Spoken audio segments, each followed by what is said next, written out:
Olá, sejam muito bem-vindos a mais uma análise aprofundada baseada nos materiais do projeto ENAC Turbo. Hoje, vamos mergulhar num tema fundamental do direito tributário, as imunidades. Por que será que algumas instituições como igrejas e partidos políticos não pagam impostos?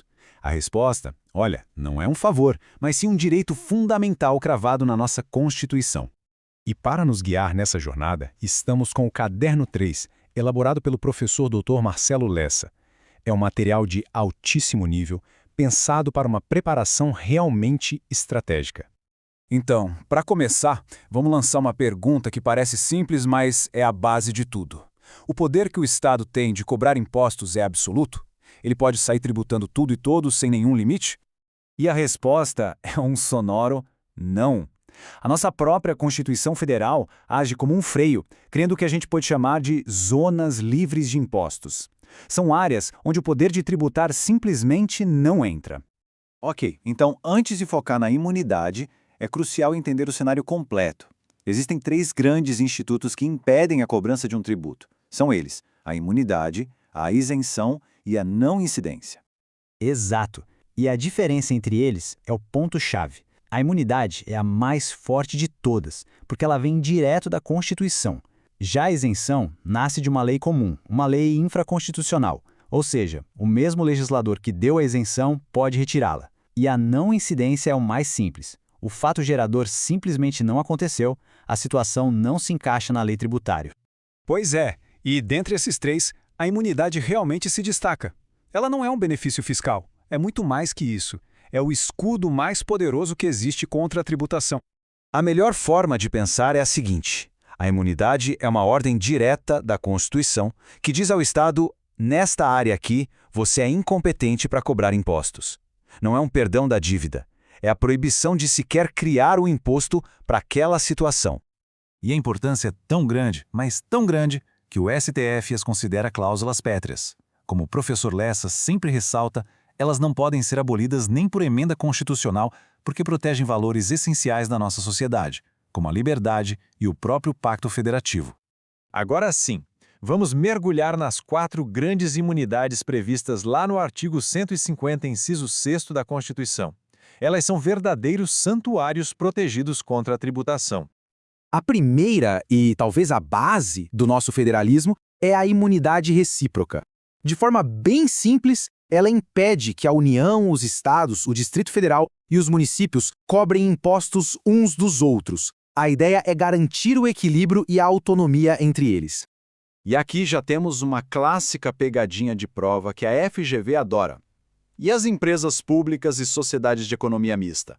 Elas têm imunidade? A resposta é: depende. Se a estatal presta um serviço público essencial e exclusivo, como os Correios, sim, ela tem imunidade. Mas se ela atua no mercado competindo com empresas privadas, visando lucro como um banco estatal, aí não tem imunidade. Seria uma concorrência desleal, né?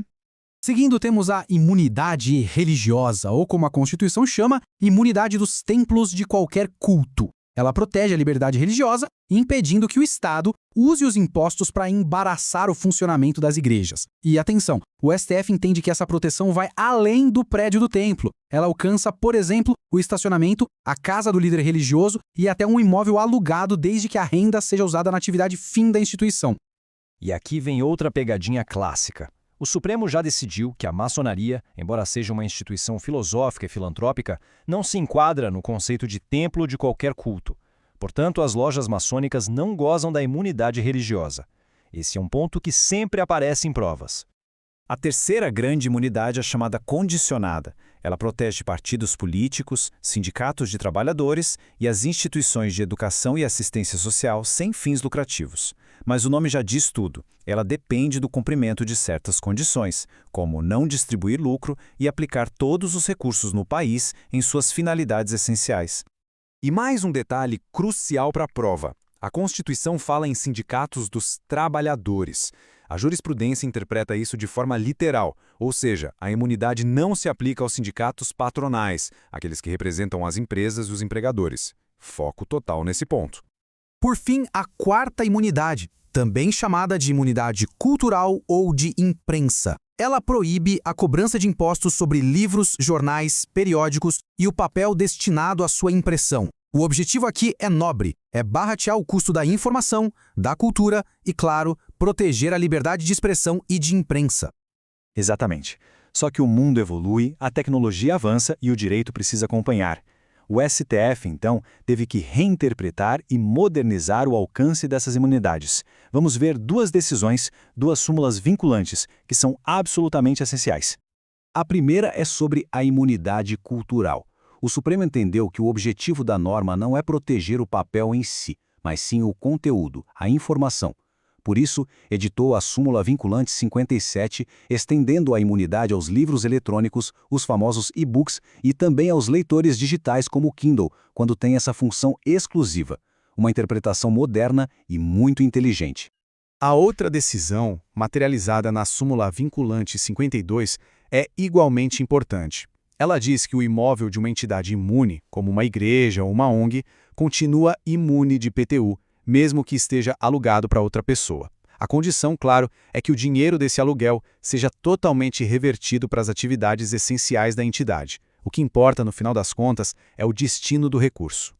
Diante de tudo isso, fica a pergunta: por que esse sistema todo existe? Alguns podem pensar que são brechas ou privilégios, mas a verdade é que o propósito é muito mais profundo. É exatamente isso. E aqui, a frase do professor Lessa resume tudo com perfeição.